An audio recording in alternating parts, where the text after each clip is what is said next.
Arrecian ataques del grupo criminal de las FARC en Colombia. Íbamos dormidos y escuchamos disparos nada más.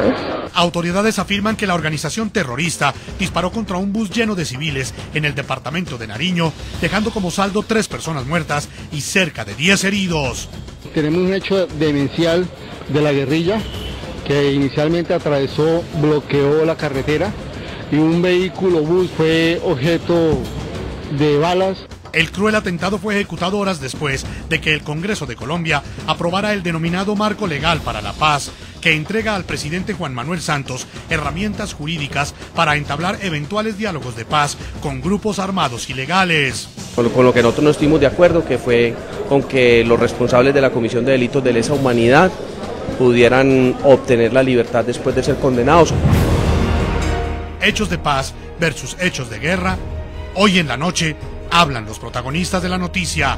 Los congresistas colombianos José Darío Salazar y Guillermo Rivera explican y analizan la polémica reforma constitucional que fue aprobada en medio de una nueva arremetida del terrorismo. Presentamos la denuncia de una madre que no entiende cómo las FARC, pese a haberse comprometido a dejar el secuestro como instrumento de guerra, aún mantiene a su hijo plagiado desde hace 290 días. Comienza la noche bajo la dirección de Claudia Gurizati. La noche bajo la dirección de Claudia Gurizati enciende las luces para que usted vea el punto clave de la noticia. Soy Jason Calderón, bienvenidos. La noticia: con una amplia mayoría, finalmente el Senado y la Cámara de Representantes de Colombia aprobaron y conciliaron el polémico Marco Legal para la Paz. La noticia: críticos de la reforma constitucional y organismos defensores de derechos humanos, como Human Rights Watch, coincidieron en señalar que esta legislación abre la posibilidad legal para que el Estado renuncie a la persecución penal de quienes se desmovilicen. El punto clave: la preocupación y la molestia que genera en un sector de la opinión y específicamente en las víctimas del conflicto armado la posibilidad de que crímenes de lesa humanidad puedan quedar impunes en un eventual proceso de paz. Con lo que nosotros no estuvimos de acuerdo, que fue con que los responsables de la Comisión de Delitos de Lesa Humanidad pudieran obtener la libertad después de ser condenados o que los procesos contra ellos pudieran suspenderse, lo cual pues es violatorio del Tratado de Roma y yo diría que el mismo bloque de constitucionalidad. Este marco constituye el retroceso más serio que ha experimentado Colombia en los últimos 20 años en materia de derechos humanos. Es perfectamente comprensible los anhelos y los deseos de paz para Colombia, pero el precio es impunidad total y creo que eso no solo vulnera los derechos esenciales de las víctimas, sino que construye una sociedad que no es justa. La noticia: al mismo tiempo que finaliza en el Congreso colombiano con una aprobación aplastante del Marco Legal para la Paz, también avanzan y a la vez se incrementan las acciones criminales de quienes podrían ser sus eventuales beneficiarios. En las últimas horas, el grupo terrorista de las FARC atacó un bus lleno de civiles en el departamento de Nariño, en el sur de Colombia. El saldo mortal que dejó la incursión fue 3 muertos y cerca de 10 heridos. Tenemos un hecho demencial de la guerrilla que inicialmente bloqueó la carretera y un vehículo bus fue objeto de balas, fue hostigado, fue rafagueado. Los manes se armaron y él pegó el salto y nos encendieron a plomo a todos ahí. El Congreso de Colombia aprobó el Marco Legal para la Paz después de 8 debates tanto en la Cámara de Representantes como en el Senado de la República. Si el presidente Juan Manuel Santos ha dicho que la llave de la paz no está en el fondo del mar, los parlamentarios en este caso hicieron las veces de cerrajeros y ya dejaron a disposición del gobierno un instrumento legal para negociar con los grupos ilegales. Estos son los criterios del Marco Legal para la Paz. Solo podrán acogerse al Marco Legal para la Paz aquellos combatientes de grupos armados ilegales como las FARC y el ELN que hayan dejado las armas en grupo como consecuencia de un proceso de paz o de forma individual. Asimismo, los desmovilizados deberán reconocer su responsabilidad en los crímenes, liberar a todos los secuestrados, desvincular a los menores de edad ilícitamente vinculados al conflicto, garantizar la reparación de las víctimas y la no repetición de las hostilidades. Los agentes del Estado podrán también acogerse al marco legal para la paz mientras esté probada su participación en el conflicto. Las BACRIM y los narcotraficantes quedan excluidas de este marco. No todos los delitos cometidos por los combatientes serán penalizados de acuerdo al marco legal para la paz. En la Fiscalía General de Colombia recaerá la priorización de la acción penal y el Congreso, a través de ley estatutaria, tendrá que determinar los criterios de selección de los casos. Esa misma ley estatutaria tendrá que establecer los requisitos y condiciones para la suspensión de la ejecución de la pena, las sanciones extrajudiciales y autorizar la renuncia a la persecución judicial de acuerdo a la gravedad y a la representatividad de los casos. Según el texto aprobado, de esta forma serán judicializados los máximos responsables de delitos de lesa humanidad, es decir, los cabecillas de los grupos terroristas, quienes además, en virtud de este marco, no podrán participar en política. El acto legislativo aprobado también contempla un tratamiento diferenciado para los grupos ilegales que estén sometidos a un acuerdo de paz, hecho que será reglamentado por una ley estatutaria. En el ámbito de la justicia transicional, concepto principal del marco legal para la paz, está contemplada la creación de una comisión de la verdad. Este organismo extrajudicial podrá formular recomendaciones para la aplicación de los criterios de selección de los delitos a investigar tras la desmovilización de los combatientes. La Comisión de la Verdad, reglamentada también por ley estatutaria, podrá aplicar mecanismos para la reparación de las víctimas y el conocimiento de los casos. El Congreso tendrá 4 años para reglamentar el marco legal para la paz, una vez el gobierno presente el primer proyecto de ley que autorice la aplicación del mismo. Esto tendría que ocurrir en cuanto el gobierno haya avanzado en las negociaciones de paz con grupos criminales y terroristas como las FARC o el ELN, hecho que aún no parece vislumbrarse en un futuro cercano. Saludamos en nuestros estudios internacionales a Guillermo Rivera, es representante a la Cámara por el Partido Liberal. Representante Rivera, bienvenido al programa La Noche. Gracias, Jason, muy amable. También nos acompaña José Darío Salazar, senador colombiano por el Partido Conservador. Senador, bienvenido. Gracias, Jason, muy amable por su invitación. Quiero comenzar con usted, señor Rivera. Finalmente, el presidente Juan Manuel Santos tiene una herramienta para empezar a hablar de paz con grupos como las FARC. ¿Ustedes consideran que puede estar tranquilo el pueblo colombiano frente a que un proyecto como este no vaya a dejar en la impunidad crímenes de lesa humanidad? Por supuesto que el pueblo colombiano puede estar tranquilo, pero me parece necesario hacer una precisión. En este momento el presidente Juan Manuel Santos todavía no tiene la llave en sus manos. Este proyecto de acto legislativo que fue aprobado, que significa una reforma a la Constitución, lo que hace es habilitar al presidente para presentar ante el Congreso de la República un proyecto de ley que lo desarrolle.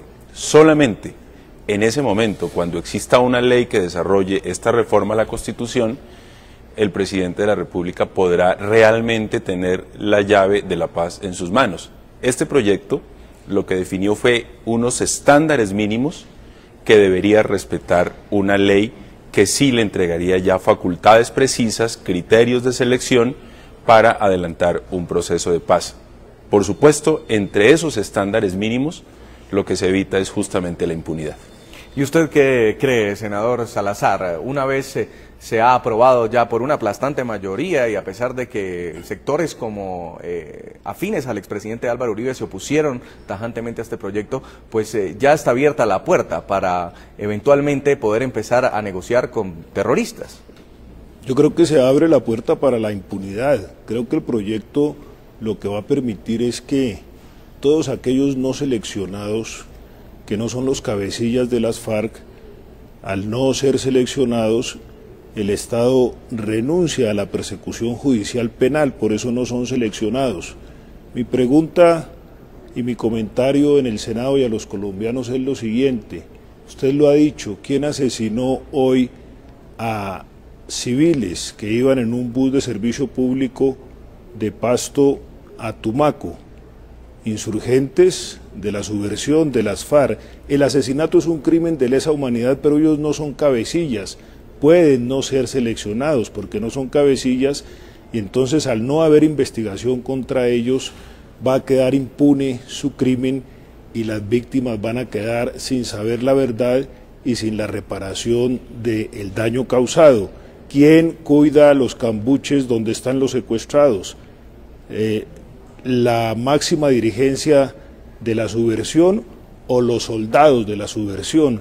Y en esos cambuches se tortura física y psicológicamente a los prisioneros, y como estos no son máximos responsables, pero cometen crímenes de lesa humanidad, el Estado, como dice la norma constitucional, puede renunciar a la persecución judicial penal, y entonces, al no ser investigados, nunca se sabrá su responsabilidad, y así con los violadores, y así con los que reclutan menores, que no necesariamente son los máximos cabecillas, pero que cometen crímenes de lesa humanidad.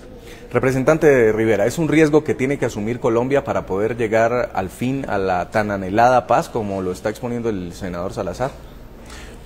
Por supuesto que los colombianos en su inmensa mayoría aspiramos a que este conflicto algún día termine y podamos vivir en paz, pero me parece que se están diciendo cosas que no son ciertas. El senador acaba de decir que criminales de lesa humanidad van a quedar impunes. El proyecto de acto legislativo justamente lo que está planteando es que se podría renunciar a la acción penal de los no seleccionados, y justamente los que van a ser seleccionados a través de los criterios que la propia ley disponga son los criminales de lesa humanidad. Por esa razón yo insisto en que no habrá impunidad. Los criminales de lesa humanidad tendrán que ser investigados, tendrán que ser sancionados, y los no seleccionados serán justamente los que no hayan cometido ese tipo de crímenes, es decir, ni genocidio, ni crímenes de lesa humanidad, contra quienes, sin lugar a dudas, habrá una investigación y una sanción. Por eso me parece que se están haciendo apreciaciones que no son precisas y que no corresponden a la realidad. Ahora, el propio Congreso de la República, por iniciativa del gobierno, a través de una ley, tendrá que establecer criterios de selección. Sí. Y entre esos criterios de selección el propio acto legislativo consagra uno que es muy importante y que es el que define a los crímenes de lesa humanidad, y es la sistematicidad. Un crimen de lesa humanidad se configura no solamente por el tipo de crimen, sino por la sistematicidad con que se comete. Y eso está absolutamente definido en el proyecto de acto legislativo y deberá ser desarrollado por una ley de la República. Ahora, hubo una discusión sana dentro de todo el proceso que avanzó el marco legal para la paz por la Cámara de Representantes, por el Senado, en el cual hubo muchas críticas, entre ellas las de Human Rights Watch, por ejemplo, avisando de la necesidad de revisar el proyecto final. Se le adhirieron algunos parágrafos. ¿Usted cree que ya con esto podríamos empezar a creer que se puede hablar de paz en Colombia sin la necesidad de estarle dando beneficios que para las víctimas del conflicto podrían ser sinceramente inverosímiles a los criminales? Yo creo que tengo la suficiente autoridad para hablar a nombre de las víctimas. Llevo 5 años trabajando en favor de las víctimas. Fui coautor del proyecto de ley que se archivó de reparación a víctimas, y soy coautor del proyecto de ley que finalmente fue aprobado. Y este proyecto básicamente lo que está garantizando son los derechos de las víctimas. Yo personalmente hablé con el director de Human Rights Watch en un par de ocasiones. Él me expresó sus preocupaciones. Fruto de esas conversaciones, entre otras cosas, por ejemplo, incluimos el desarrollo a través de una ley estatutaria de este proyecto de acto legislativo, y eso tiene un aspecto muy importante, y es que ese proyecto de ley o esa ley no entrará en vigencia hasta tanto no sea revisada por la Corte Constitucional, porque los proyectos de ley de carácter estatutario, antes de entrar en vigencia, requieren la revisión de la Corte Constitucional. Y la Corte Constitucional colombiana se ha caracterizado por ser una defensora a ultranza de los derechos de las víctimas, una defensora a ultranza de los compromisos internacionales que Colombia debe honrar, entre otros, el de investigar y sancionar los crímenes de carácter internacional como los de lesa humanidad y el crimen de genocidio. Luego, los colombianos pueden tener la plena seguridad de que esta ley que desarrollará este proyecto de acto legislativo que fue aprobado ayer será revisada de principio a fin por la Corte Constitucional, y esta seguramente no le dará su aval, su criterio de exequibilidad hasta tanto no tenga absoluta certeza de que los compromisos internacionales Colombia los está honrando en ese texto.